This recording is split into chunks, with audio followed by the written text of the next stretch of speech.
Hey, everybody, welcome to today's recorded training. We are going to cover Grants and Donations 101, where to start and what not to do.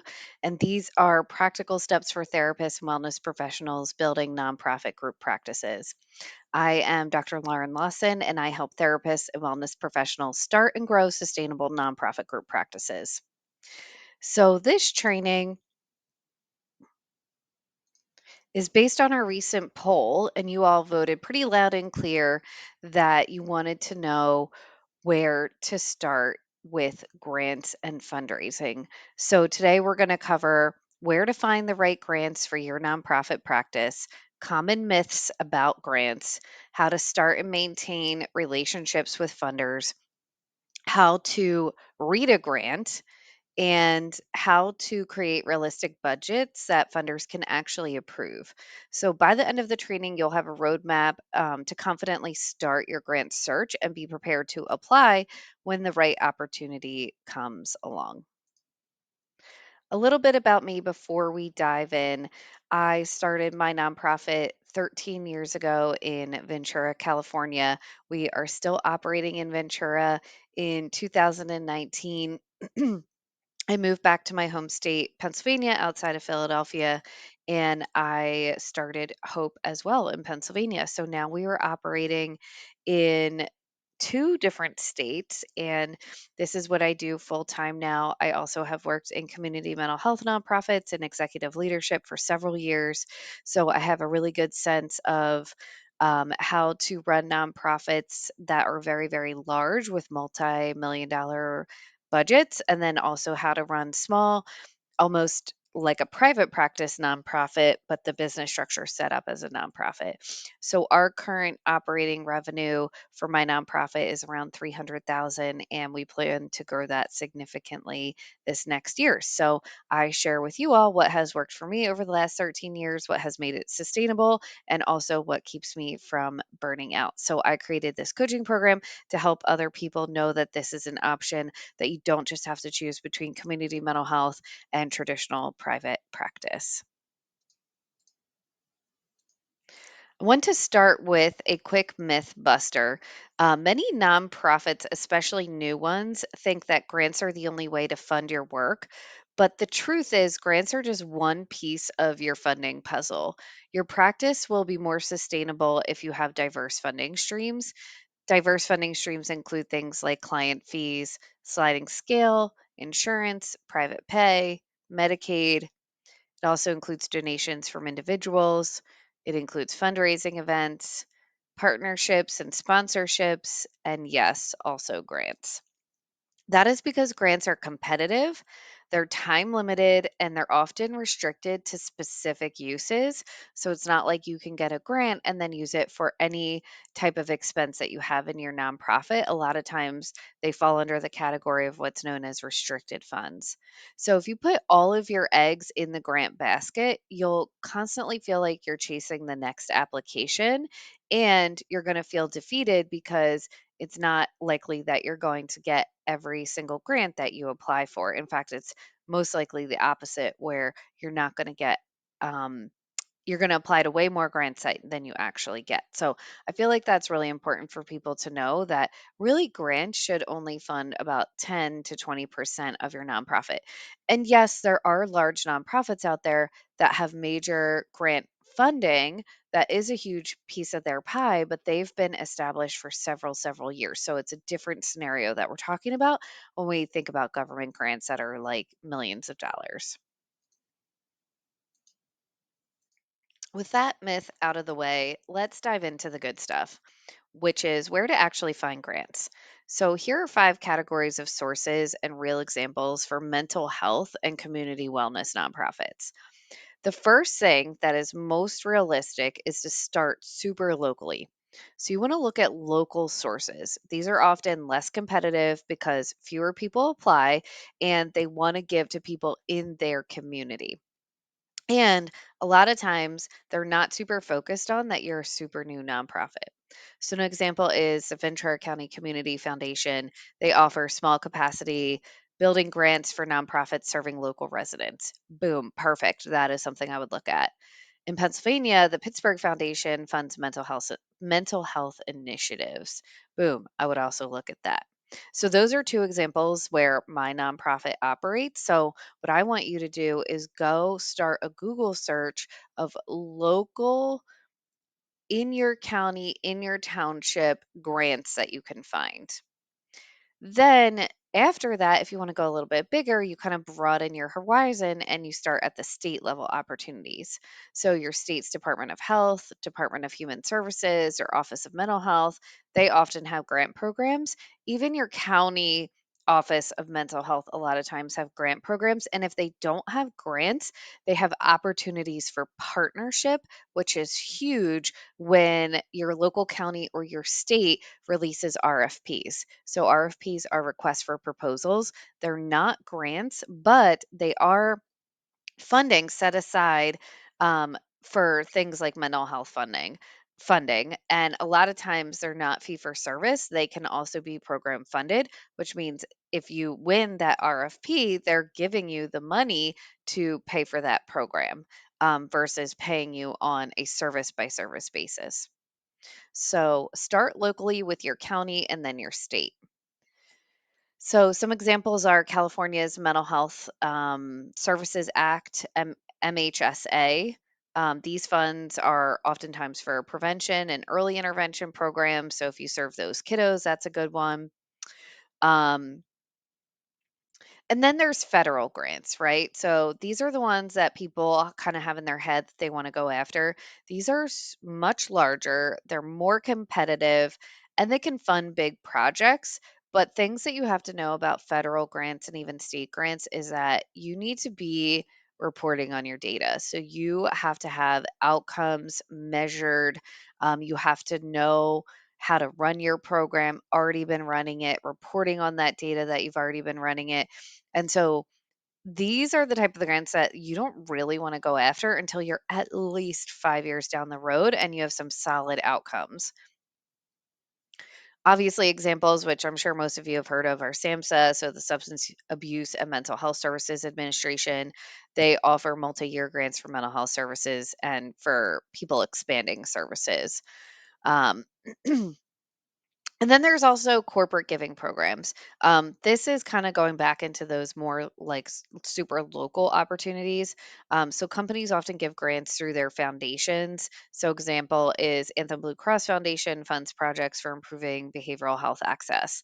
I was working with some people in my full coaching program. They are in Texas, and and forgive me, I don't know the name of it. So everyone in Texas, I'm sorry, but some big grocery trade chain, and it's more than groceries, I've been told, but we were looking on their website and you can apply in your local community to get grants from that corporate program. So things that are super local businesses that are corporate often give to smaller nonprofits in their community. So another opportunity for corporate sponsorship there.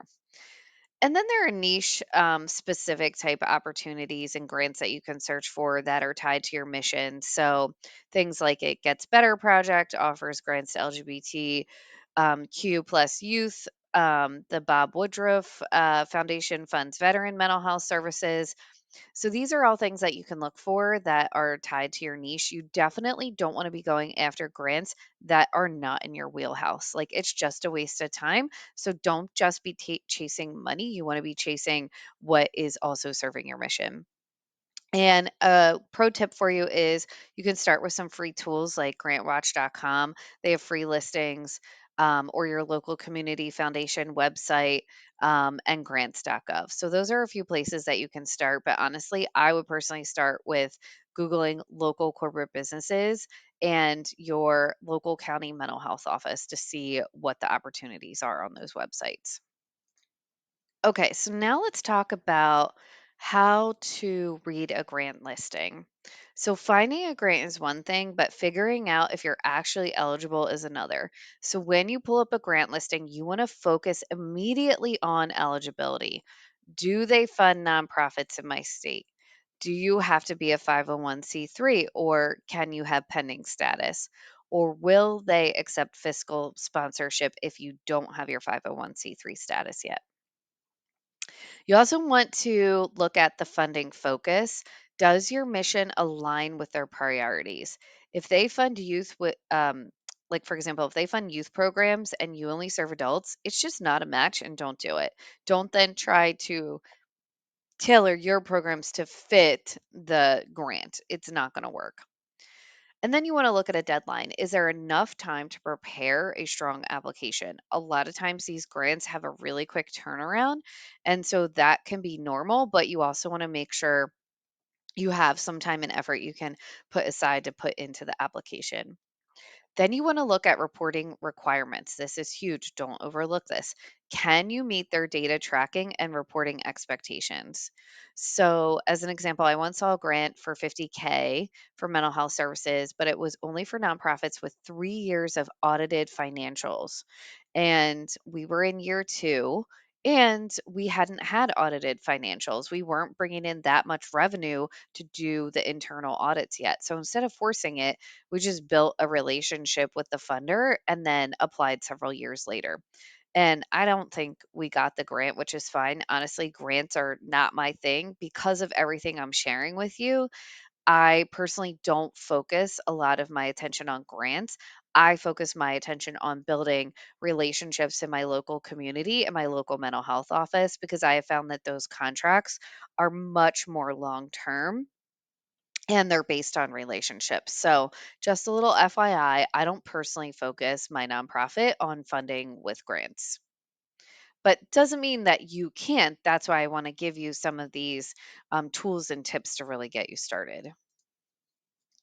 So, speaking of building relationships with funders and potential opportunities, either corporate sponsorship or potential contracts, this is a part that many nonprofits skip, and it's the reason they get turned down.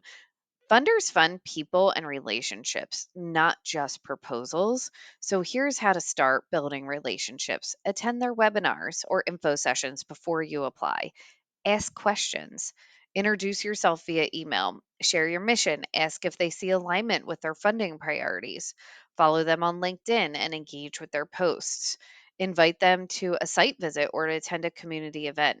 So, as an example, before applying to a local bank foundation, you can invite them to attend maybe a community breakfast or to come tour your office space, and you can introduce them of who you are and what you do, and they can actually get eyes on your nonprofit and kind of see how it works, and then follow up with an email with like a one-page overview of your work and your mission that you do, so that way by the time your application comes in, they've recognized your name and they know what your mission is and they can actually visualize it. Let's jump into creating realistic budgets for grants. And also, this will apply if you're going after some sort of RFP. This is the part that trips people up the most, especially if you're used to the clinical side and you don't have, someone that is super knowledgeable in building these type of budgets. But I don't want to let that intimidate you. Your budget tells you a story of how you'll use the money. And if it's unrealistic or unclear, you'll lose credibility. So, tips for funding a budget or a fundable budget is start with your actual program costs, not just what you think the funders want to see. Start with what it actually costs to run your program. Include indirect costs like admin time, which would be your salary, rent, insurance, if allowed. A lot of times, this is allowed, even if it's a small percentage. They might have a cap of 10% of admin costs. That's fine. Include 10% then.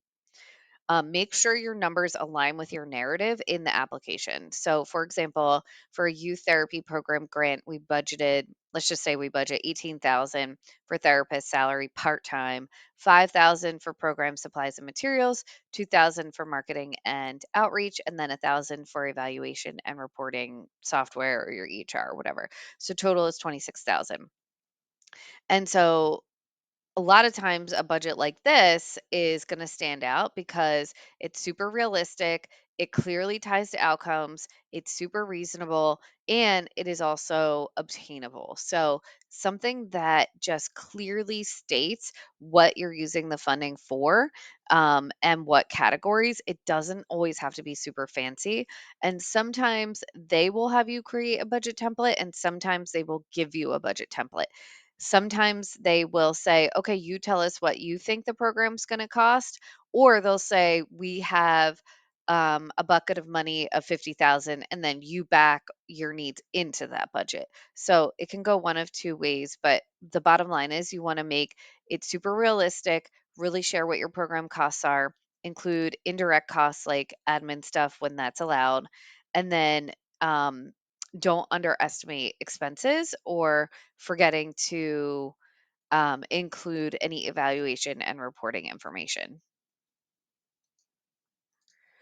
All right, so before you even apply, you want to make sure you're ready. So, some things to look out for are: does your nonprofit already have its 501c3 status or a fiscal sponsorship?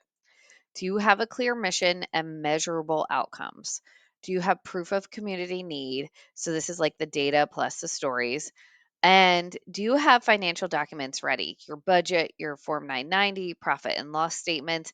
You're going to need all that. So if you're a baby nonprofit and you're 2 years in and you're still building these things, then just don't apply to grants, work on other funding. And then at least 1 to 2 letters of support from partners. This is going to be true for grants and requests for proposals, RFPs. So it is really important that you are building relationships in your community with other mental health providers because you're going to need letters of support at some point. And this is going to save you time from scrambling at the last minute. So, how can I help? I have a couple of packages that include more in depth training on how to apply to grants, how to build grants. I have a grant writer on my team that helps with this for people in my program. So, I have a done for you package that includes hiring, onboarding, funding, business plan, um, your organizing documents, which is like your bylaws, your articles of incorporation. I do all of this for you and I search local grants and funding opportunities in the business plan so that when you're ready, you know exactly where to go and how to apply. This package is $9.97. And then I have a self-study program that's $8.97 where you can buy my online course, and everything that I basically do in the done for you is included in this self study program. And it's kind of set up like this training where there's a PowerPoint with recording and documents that you can download and use as templates. And then I have a full coaching program, which is the whole self study program plus group coaching with me, group coaching with my grant writer and fundraiser, and anything, all, like every template that you could imagine to start your nonprofit off the ground. So that price is 3,900, which is actually such a deal. I can't even tell you. The program is probably worth about 6K. So if you, and this is anything, all the legal documents that you will need is in this program. So if you're interested in that, just reach out to me and let me know, and we can do a consult to see which package is the best fit for you. Otherwise, I hope this was super helpful in getting you started on applying for grants. And if you have any questions, let me know.